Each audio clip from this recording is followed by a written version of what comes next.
Au cours des dernières décennies, des scientifiques du monde entier ont fait des découvertes montrant clairement qu'un concepteur intelligent est responsable de la création de l'univers. Beaucoup croient que l'univers tout entier est né à partir de rien, par hasard. Mais si vous y pensez vraiment, du rien ne pourrait pas faire naître l'univers, puisque du rien ne produit que du rien. Tout ce qui vient à exister se doit d'avoir une cause.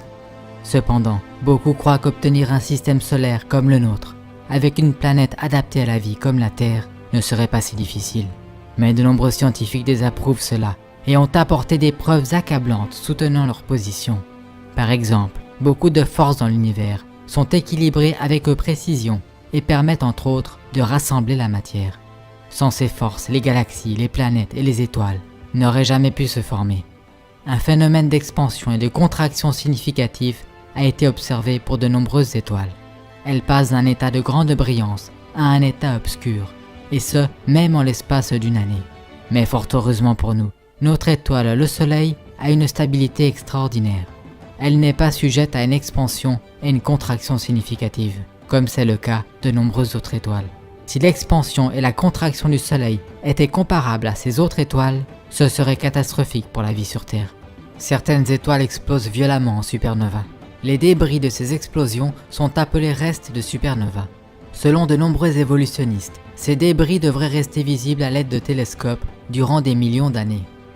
Pour que nous puissions exister sur Terre, notre Soleil se devait d'être une étoile d'une masse et d'une température aux proportions parfaites, ni trop chaud ni trop froid. Notre Soleil génère une quantité parfaite d'énergie pour qu'il y ait de la vie sur Terre. Le Soleil relâche plus d'énergie en une seule seconde que ce que l'humanité a produit durant toute son histoire. Si nous éprouvions une chute d'énergie solaire, ne serait-ce que de quelques pourcents, tous les océans se mettraient à geler. La Terre se trouve à la correcte distance du Soleil. Si la Terre était légèrement plus proche ou plus éloignée du Soleil, il ferait trop chaud ou trop froid pour que la vie puisse exister. La taille de la Terre est elle aussi adaptée, ni trop grosse ni trop petite. De plus, heureusement pour nous, la taille de la Lune, principal responsable de la régulation des marées sur Terre, est adéquate. Ceux-ci ne sont que quelques exemples d'une longue liste de facteurs qui se doivent d'être exacts, aussi bien sur le plan cosmique que terrestre, pour que la planète puisse accueillir la vie. Dans beaucoup de cas, si vous altérez quelque peu ces facteurs, équilibrés avec précision, la vie serait impossible sur Terre. Sur Terre, de nombreuses formes de vie sont complètement dépendantes les unes des autres. Des exemples de ceux-ci sont les insectes et les plantes telles que les abeilles et les plantes porteuses de pollen. Si les plantes ou bien les abeilles évoluaient l'une avant l'autre, les deux n'auraient pas survécu. Elles doivent avoir vu le jour au même moment. Les bassins océaniques et l'atmosphère de la Terre ont le mélange exact et le bon équilibre en gaz. Si l'on changeait ces gaz de quelque façon, la vie animale et végétale sur Terre mourrait. Les évolutionnistes ne peuvent aucunement expliquer pourquoi la Terre, contrairement à d'autres planètes, a une quantité en eau si extraordinaire. Nous avons également une planète riche en oxygène. Si notre niveau actuel de 21% d'oxygène augmentait de quelques pourcents, notre atmosphère pourrait devenir complètement instable et explosive. La Terre a un champ magnétique. Sans ce champ, le vent solaire balayerait notre atmosphère. L'atmosphère de la Terre bloque les rayons nocifs du Soleil, tout en permettant dans le même temps des rayons utiles à la vie. Les plantes requièrent une grande quantité de soleil pour exister, et le Soleil est de loin la source en vitamine D la plus riche pour l'humain. Quand le Soleil frappe la peau, de la vitamine D est produite par le corps. Le manque de vitamine D serait lié à plusieurs problèmes de santé. De plus, l'atmosphère de la Terre est transparente. Ceci nous permet d'observer aisément d'autres planètes, étoiles, ainsi que des phénomènes tels que des éclipses. Une éclipse totale du Soleil n'est possible que parce que le Soleil est 400 fois supérieur à la Lune et environ 400 fois plus éloigné de la Terre. Il en résulte que durant une éclipse totale du Soleil, depuis la Terre, le Soleil et la Lune apparaissent comme ayant la même taille, permettant ainsi une parfaite correspondance. Brûlé. Fait intéressant, les tissus mous, les cellules sanguines et l'ADN ne peuvent également durer qu'environ 10 000 ans. Pourtant, ces éléments ont été récemment découverts dans des os de dinosaures. Cela montre que les dinosaures existaient des milliers d'années auparavant, et non pas 65 millions d'années, comme l'affirment les évolutionnistes. Un autre énorme problème pour les évolutionnistes est que la population humaine actuelle de la Terre est de 7,3 milliards d'individus. Combien de temps faudrait-il pour passer de 2 humains à 7,3 milliards d'humains? Ce ne serait en réalité pas si long. Dans l'histoire récente, la moyenne annuelle du taux de croissance a atteint son record en 1963, avec un taux de croissance de 2,19%. La population mondiale s'accroît actuellement d'environ 1,14% chaque année. Mais si nous commencions par 2 humains, combien de temps faudrait-il pour atteindre les 7,3 milliards d'humains actuels en recourant, disons, à 2% de moyenne annuelle de taux de croissance? La réponse est que cela n'aurait seulement pris environ que 1100 ans. Puisque la croyance des évolutionnistes est que nous sommes sur Terre depuis bien plus de 1100 ans, pourquoi n'avons-nous pas un nombre plus élevé d'individus sur Terre? Aussi, où sont tous les os ou les tombes en considérant que presque tous les peuples à travers l'histoire ont enterré leurs morts? Certains essayeront malgré tout de se convaincre que d'obtenir une planète remarquablement privilégiée et spéciale comme la Terre ne fut qu'un accident dans lequel tout se produisit parfaitement de la bonne façon. Mais même si ces personnes le croyaient, comment la vie débuterait-elle sur Terre, sachant qu'il est un fait que la vie ne peut venir du néant? Tous les organismes vivants sur Terre sont composés de cellules.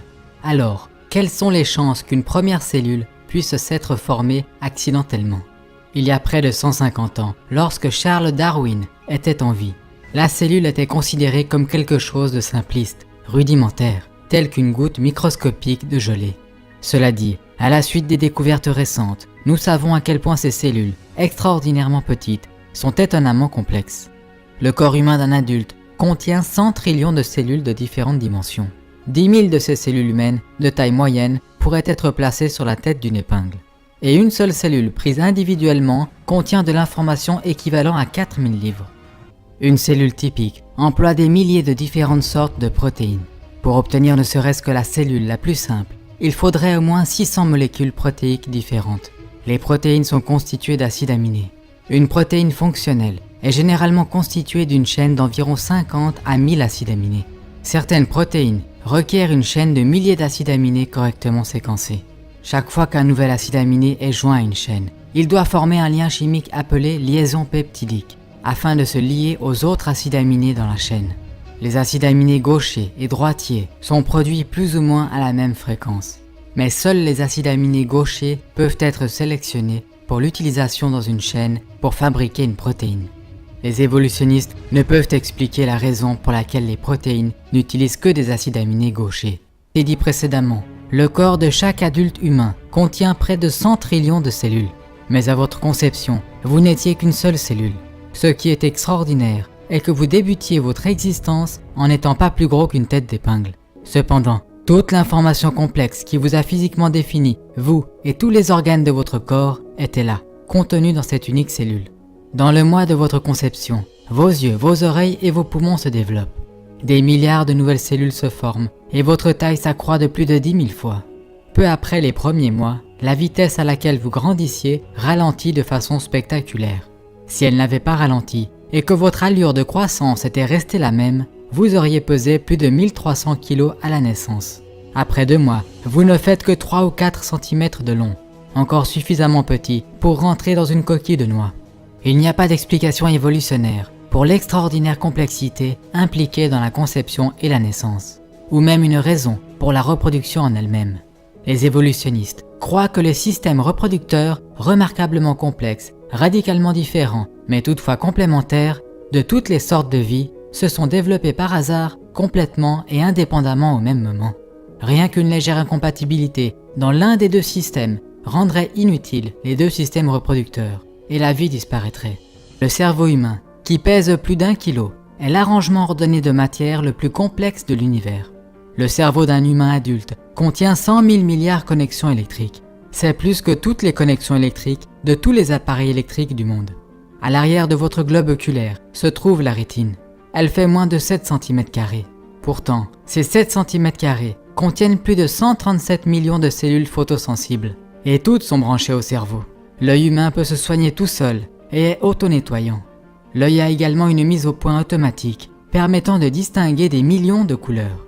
Si votre œil se décalait, ne serait-ce que d'1 degré, vous verriez double.